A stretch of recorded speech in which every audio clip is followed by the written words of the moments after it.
Hey, realtor friends, Brendan McKay here, McKay Mortgage, 5 minutes or less, here to explain 2-1 buydowns. Very popular topic of conversation at the moment.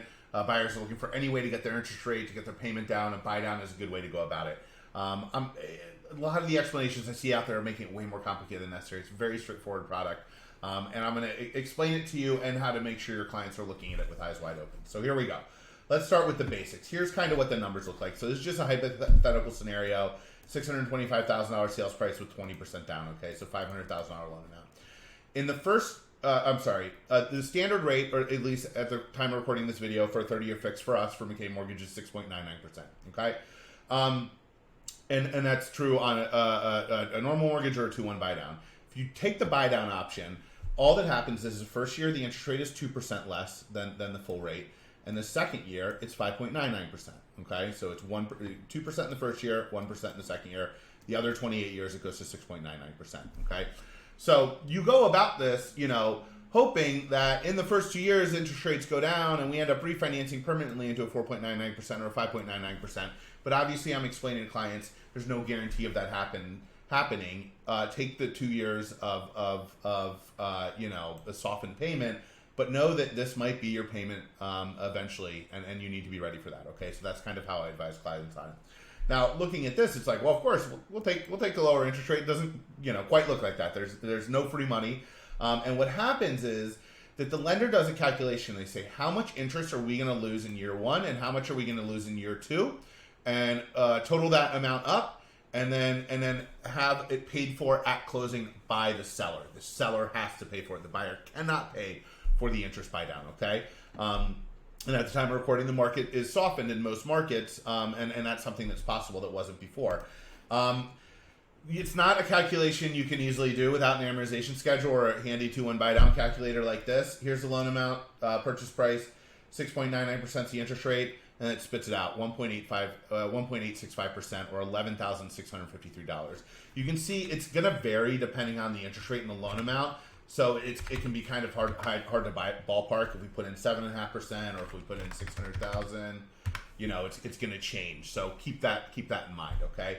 And then all that happens is on the loan estimate or on the closing disclosure or on both, here's the buy down cost right here, and here's the seller credit paying for it, and that's it, okay?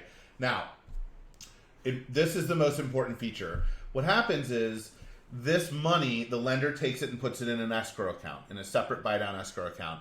And every month that goes by while the client's in the loan, whatever the delta between the interest that's collected on this 4.99 and 6.99%, which changes every single month, they take out of that escrow account to make the payment whole, okay? So every month that escrow account is getting depleted on the lender side of things.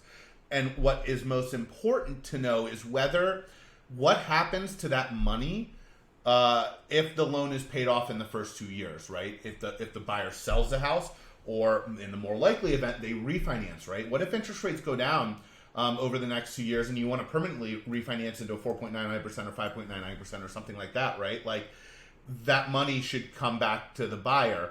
The best 2-1 buy down products out there, it does. It's applied towards the payoff. So if the balance is at $500,000 and there's 10 grand left in the buy down account, then their payoff is $490,000, okay?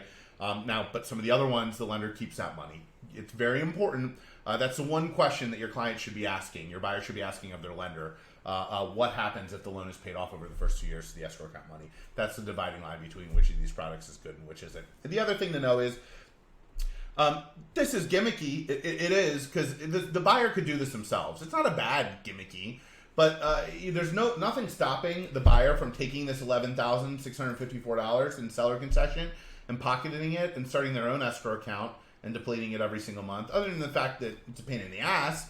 But other than that, so if their lenders doesn't have a buy down product that is really favorable for them in that aspect, they are better off just not doing it at all, in my opinion, and taking this money and doing themselves or doing something else with it, since it all ends up the same in the wash, right? So that's it. McKay Mortgage, 5 minutes or less.